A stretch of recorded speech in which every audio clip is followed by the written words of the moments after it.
우리는 신앙생활을 하면서 이런 상태에 놓일 때가 있습니다. 나는 그냥 다 싫습니다. 나는 아무것도 하기가 싫습니다. 다시 말해 짜증으로 나 자신의 숨통을 조여가고 있는 상태. 정말로 이런 상태에 놓일 때가 있지요. 그런데 자주이십니까? 습관이십니까? 아예 만성이십니까? 생각해 보세요. 오늘의 말씀은 바로 이런 분들을 향한 경고의 메시지입니다. 성경은 이러한 짜증의 무기력, 분노의 무기력 상태에 대해 그 핵심 원인을 밝히고 있습니다. 그 핵심 원인, 데살로니가 전서 2장 13절에 기록되어 있습니다. 데살로니가 전서 2장 13절.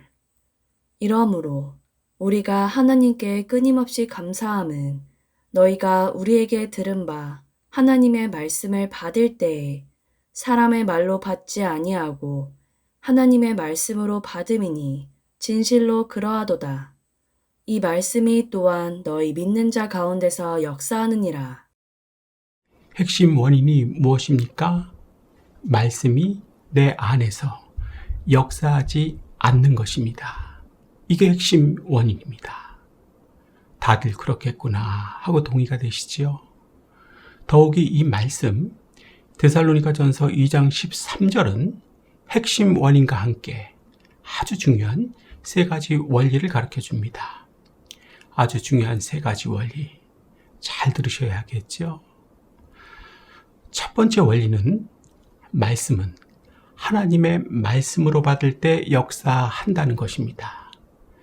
그저 사람의 말로 들으면 아무런 변화도 일어나지 않습니다. 오히려 화가 나고 지겹게 느껴질 수 있습니다. 그 이유는 간단합니다.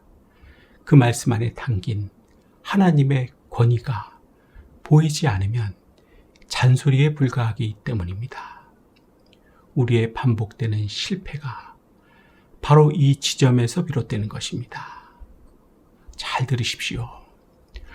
말씀은 내 마음밭에 심겨져야 합니다. 그러기 위해서는 먼저 내가 들은 그 말씀을 하나님의 권위가 느껴지는 하나님의 말씀으로 받아들여야 합니다.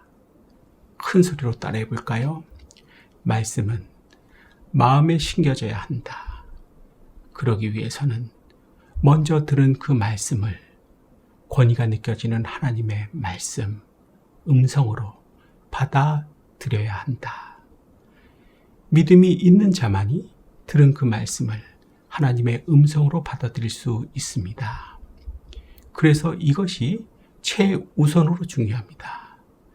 그렇지 않으면 결국 말씀에 화만 나고 굉장히 매우 억울하며 상처받고 기분이 나빠서 교회 다니기 싫게 되는 것입니다.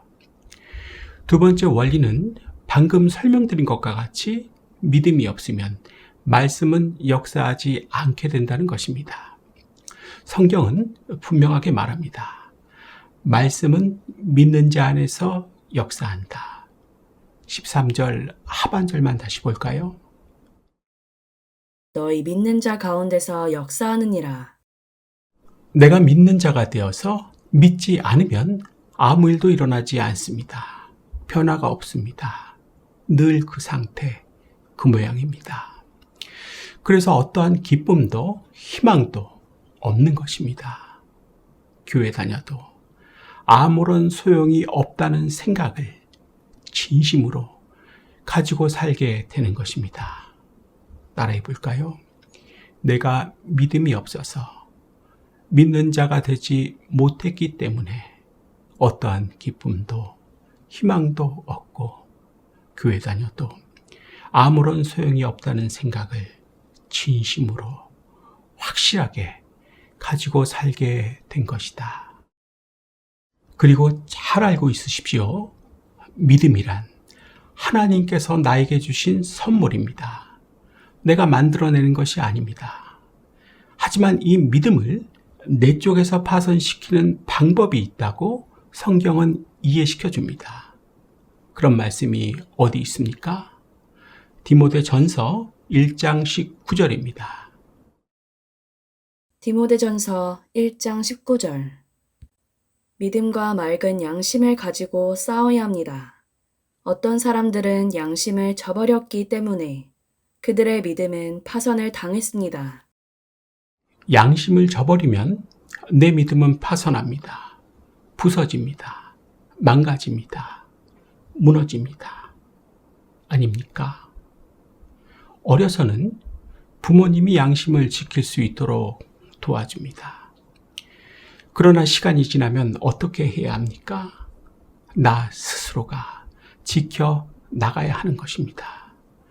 특별히 질이 나쁘고 안 좋은 환경에서 태어나신 분이라면 더욱 유념해서 들으십시오. 항상 가슴에 새겨놓고 사셔야 그나마 믿음을 파손시키지 않고 지켜나갈 수 있을 것입니다. 한 번 더 반복합니다. 양심 없는 짓, 어떤 짓인지 잘 아시지요? 절대 하지 마십시오. 찔리는 짓은 절대로 하지 말라는 것입니다. 이 시간 들었는데도 그냥 계속해서 유지하고 한다면 확실하게 말씀드립니다. 하나님께서 주신 그 믿음 파손됩니다. 교회도 떠나게 되고 세상 사람들과도 똑같이 살게 됩니다. 믿음을 지키고 싶다면 양심부터 지키십시오. 그래서 세상에서 손가락질 받는 사람은 교회를 와도 손가락질을 결국에는 받게 되는 것입니다. 따라해 볼까요?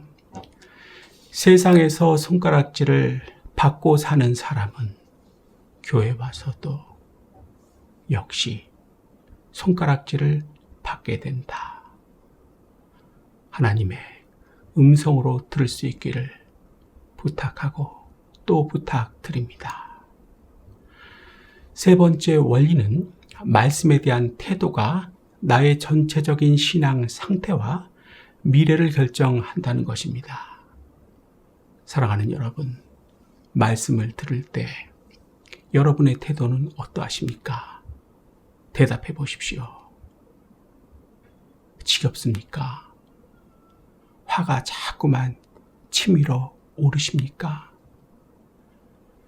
그 말씀을 하나님의 음성으로 듣는 태도를 가질 때 비로소 그 말씀은 내 심령과 골수를 쪼개고 들어갑니다. 최종적으로 삶의 변화가 일어나고 죽었던 내가 다시 살아나게 되는 것입니다. 그 근거가 히브리서 4장 12절입니다. 히브리서 4장 12절. 하나님의 말씀은 살아있고 활력이 있어 좌우에 날선 어떤 검보다도 예리하여 혼과 영과 및 관절과 골수를 찔러 쪼개기까지 하며 또 마음의 생각과 뜻을 판단하나니. 여러분 잘 한번 생각해 보십시오. 말씀이 방금 읽은 대로 마음의 생각과 뜻을 판단하는 용도로만 쓰일까요? 어떻게들 생각하십니까? 그건 좀 아닌 것 같죠?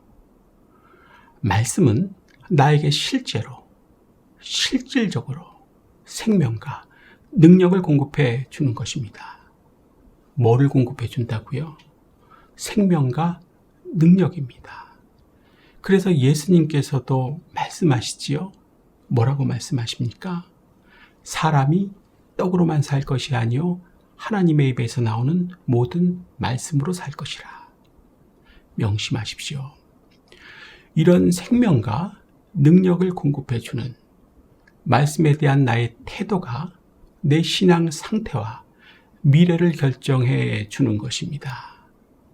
따라해 볼까요? 말씀에 대한 나의 태도가 내 신앙 상태와 미래를 결판 내주는 것이다. 왜 이렇게 되는 걸까요? 잠언 16장 9절이죠. 사람이 마음으로 자기의 길을 계획할지라도 그의 걸음을 인도하시는 이는 여호와시니라. 아시겠죠? 내 미래는 내 계획과 상관이 없는 것입니다. 하나님께서 인도해 주시는 것입니다. 개는 토한 것을 다시 먹는 유일한 짐승이라고 합니다. 여러분들도 이렇게 사십니까? 더 이상 착각을 반복하지 않으실 수 있기를 바랍니다. 내 미래, 내 앞날은 내 계획과 생각, 노력으로 되는 것이 아닙니다. 즉, 내 손에 달린 것이 아니란 것입니다. 이 착각을 개와 같이 반복하지 마십시오. 하나님의 손에 달려 있는 것입니다. 이제 마치겠습니다. 잘 들으십시오. 나는 그냥 다 싫습니다. 나는 아무것도 하기 싫습니다. 다시 말해 짜증으로 자신의 숨통을 조여가고 있는 상태, 그냥 두지 마십시오. 방치하지 마십시오. 심각하고 심각한 최악의 상태입니다. 이미 습관이 되었고 이제 어쩔 수 없이 학습이 되어버렸다면 처절하게 회개하십시오. 안 하면 짜증으로 자신의 숨통을 끊게 될 것입니다. 사탄 마귀는 고마워할 것입니다. 두 팔 벌려 환영할 것입니다. 얼마 있으면 하나님께 버림받게 될 것입니다. 오늘은 여기까지 하겠습니다. 잘 들어주셔서 감사합니다.